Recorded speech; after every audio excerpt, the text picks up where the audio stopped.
by telling you about two books that have been memorable for me. I want to focus not so much on the books themselves, but on two specific passages from those books. The first passage comes from Barbara Kingsolver's celebrated novel, The Poisonwood Bible. The second from Parker Palmer's much-cited spiritual memoir, Let Your Life Speak. You follow that? Two different books, two different passages. Okay, so here we go. In the Poisonwood Bible, a Baptist minister named Nathan Price picks his family up and moves them from rural Georgia to the African Congo, where he is determined that he will, quote, save Africa for Jesus. Now, there's much to be said about the ways that Nathan Price's evangelistic expectations are soon enough dashed against the rocks of a foreign culture resistant to Price and his message. But the reason I bring the Poisonwood Bible up this morning is simply to highlight a passage that takes place very early in the novel. In fact, just after the Prices have arrived in the Congo. In this passage, Nathan Price is aiming to plant vegetable seeds that he has brought with him from home, and he has just begun to square and row and plant his seeds the way that he's always done in his own garden back home in Georgia.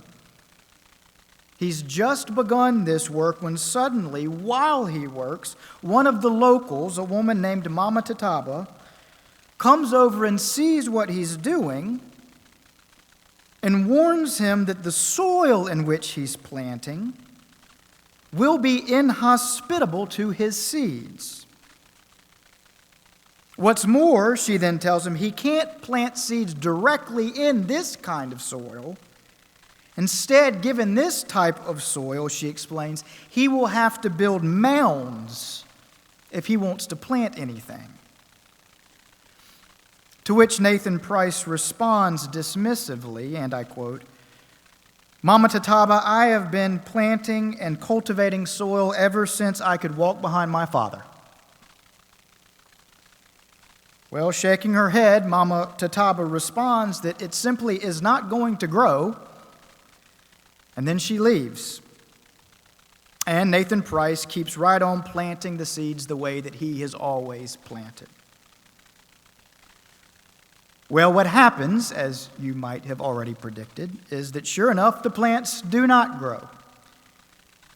And thus, the scene becomes symbolic for all that will follow in the novel concerning Reverend Price's missionary endeavors in the Congo. Rather than care for the indigenous soil before him, that is, rather than be sensitive to the environment he has entered, and first try to understand it and work with it on its own terms, rather than that, Price instead tries to run roughshod over the cultural DNA, and he thereby fails as spectacularly as a missionary as he does as a gardener. Again, the novel is called The Poisonwood Bible, and it's a great book, and I encourage you to read it. And that's story number one. Now on to story number two. In Parker Palmer's Let Your Life Speak, Palmer, an accomplished academic and Christian leader, reflects on the development of his own spiritual maturity. And in the book, he explains how an integral part of his spiritual maturation process took place when he finally began listening for who God had designed him to be, rather than trying to first conform himself to the template of other well-known Christian leaders whom he admired. For in Palmer's words, he had spent a significant amount of time trying to emulate the deeds and accomplishments of others, rather than being mindful of doing and being what and who God had called him particularly to do and to be. And so it is, he writes, and I quote, "I had heroes at the time who seemed to be living the true Christian life, and so I set out to live like them, like Martin Luther King Jr., or Rosa Parks, or Mahatma Gandhi, or Dorothy Day. That is, I set out to live a life of high purpose," he writes. "The results," he then goes on to say, quote, "were rarely admirable, often laughable, and sometimes grotesque. But always they were unreal, a distortion of my true self, as must be the case when one lives from the outside in rather than the inside out." And he then concludes by saying, "I had simply found a noble way to live that was not my own, a life spent imitating heroes instead of listening to my heart." Two different stories, two different books, two different people pursuing two very different ends, both of them learning the same hard lesson. A lesson, it just so happens, that sits at the very center of our gospel lesson for today. In Mark chapter 4, Jesus tells his disciples his first parable. And it's a parable about soil, and about what soil ultimately yields when it is properly cultivated, and about what it ultimately yields when it is not. And while this is the only parable in Mark's gospel that Jesus himself later goes on to explain, one of the things that Jesus' explanation takes for granted, but that we as readers and interpreters often tend to overlook, is the given condition of the soil for future growth. That is to say, we tend to read right past Jesus' words about, quote, the depth of soil, and straightway begin to think about the birds that snatch the seed, or about the sun that scorches the plant, or about the thorns and the thistles that choke the growth.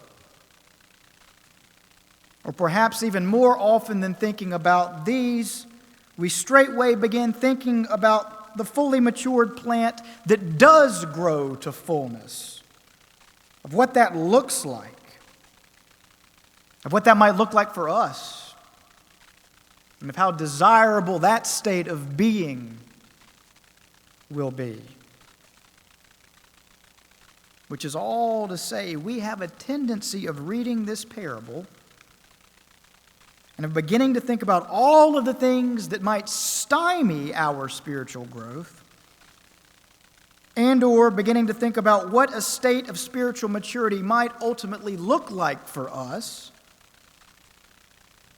without first stopping to think about what kind of soil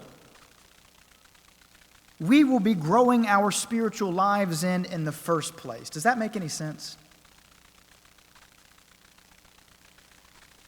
Instead of starting with a focus on the givenness of our own soil, that is, on who we are, on our own given talents and temperaments and dispositions and circumstances, on our own proneness toward the various fruits of the Spirit, on how much we have been and how well we have been cultivating these things. Instead of that, instead of beginning there, we too often begin with a focus on either the obstacles to our desired growth or a picture of our desired growth, and on what that will look like come its fullness. And thus, in short, instead of beginning by first cultivating the soil, we instead begin by rushing headlong toward various ends that we perceive as being desirable. And this, it's important to note, takes place in us as Christians at both an individual and a communal level. For just as we as individuals have spiritual goals and aspirations for ourselves, so too do we as Christian communities have spiritual goals and aspirations for ourselves. So soil cultivation, it's vital to note, when we're speaking in these figurative terms, must be the first step of any hoped-for spiritual growth, both for us as individuals and also for us as Christian communities. If we don't begin with a focus on the soil, the impediments and the hoped-for final state don't so much matter.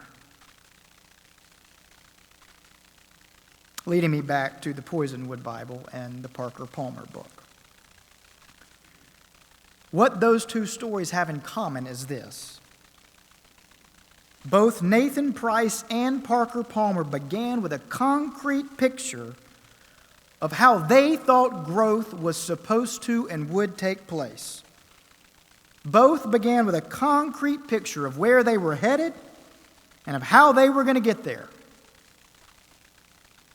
Rather than first focusing on the givenness of the soil they were working with, in Price's circumstance on the literal soil of the African Congo, in Palmer's circumstance on the figurative soil of his own God-given nature,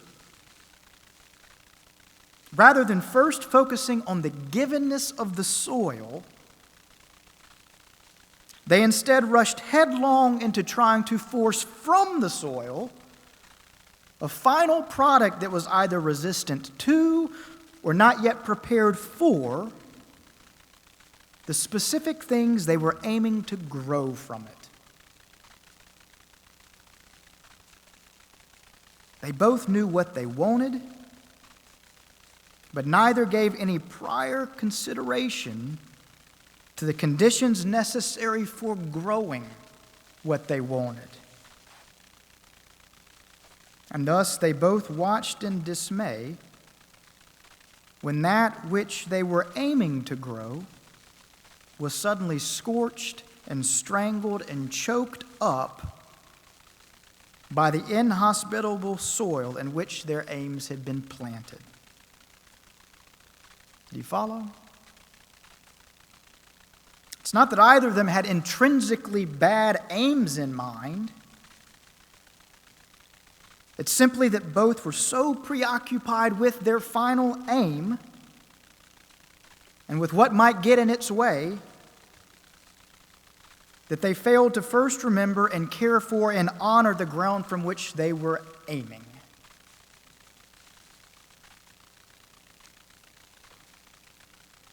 Some seed fell on rocky ground, Jesus writes, or says, and Mark writes. Some seed fell on rocky ground, and it sprang up quickly, since it had no depth of soil. But then the sun rose, and it was scorched. And since it had no root, it then withered away. It sprang up quickly, since it had no depth of soil. But then the sun rose, and it was scorched. And since it had no root,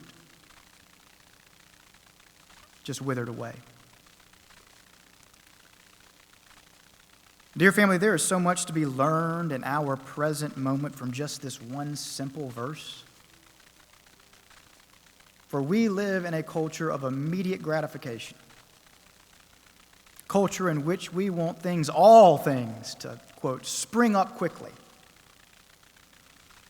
Culture in which we are gluttonous for the immediacy of all things. And this, it's important that we recognize, holds equally true of our spiritual lives as it does of our material lives.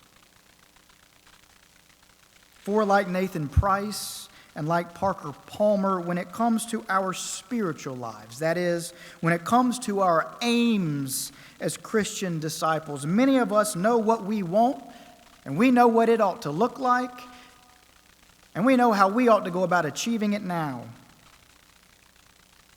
Which is to say, like Burger King Whoppers, we want our Christian discipleship our way, right away. And again, this holds true both for what we want for ourselves as individuals, as well as what we want for our communities. Whether individually or communally, we can't as Christians begin with a ready-made aim for spiritual maturity and then think we can arrive there just by force of our sincere desire. It simply won't and can't work that way. Because that's not how gardening works. Instead, we have to begin by caring for the unique soil that God has entrusted to us. That is, we must begin by being mindful of our given conditions, both as individuals and as communities, and then from there, cultivate the soil while listening carefully for what God is calling us to do and who God is calling us to be. That's how gardening works. Don't take my word for it. Take the word of master gardener Karel Čapek. In his memoir, The Gardener's Year, he, a master gardener, writes about this very thing we're discussing. And he says, and I quote, "While I was only a remote and distracted onlooker of the accomplished work of gardens, I considered gardeners to be beings of a peculiarly poetic and gentle mind who cultivate perfumes of flowers while listening to the birds singing. Now, as a master gardener myself, when I look at the affair more closely, now I find that a real gardener is not a man who cultivates flowers, the finished product. Instead, I find he is a man who cultivates the soil."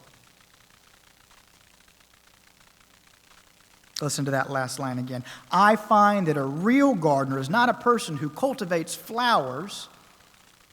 Again, not a person who just makes the final product happen. Instead, he or she is a person, I find, who cultivates the soil.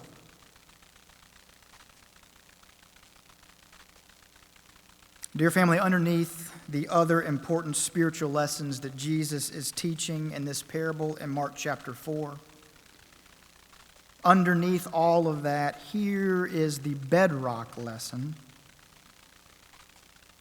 A disciple is not a person who cultivates a specific spiritual end. Instead, a disciple is someone who cultivates the soil of his or her or their own spiritual life,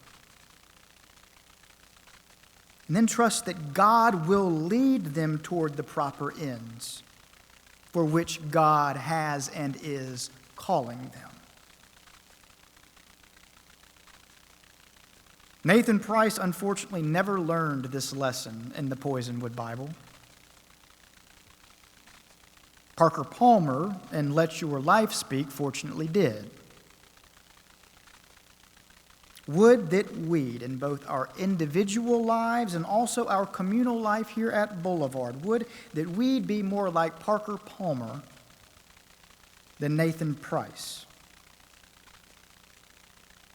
Which is to say, would that we'd learn this lesson too. Let us learn to be less immediately concerned with what we might do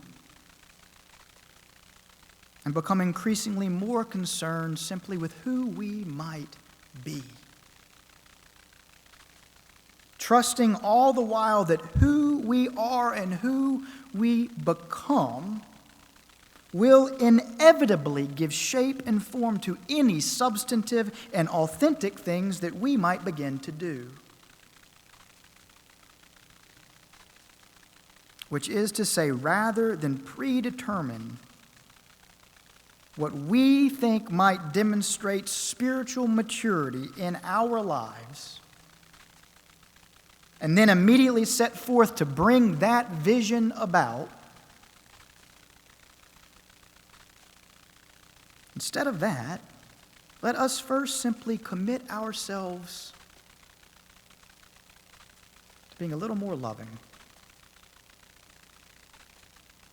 a little more joyful, a little more patient, just a little kinder, a little more generous, just a little gentler,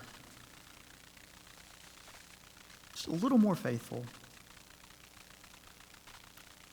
just a little more self-controlled. Before anything else, let us first cultivate that soil, which is to say, our own spiritual soil. For according to Scripture, it is the depth of soil that determines true Christian growth, not the final form that the Christian hopes he or she might grow into. And according to Jesus, it is the depth of soil that determines whether something springs up quickly but then withers away, or whether it instead increases and ultimately yields 100-fold. Dear family, as Jesus says, let those of us with ears to hear, hear. Amen.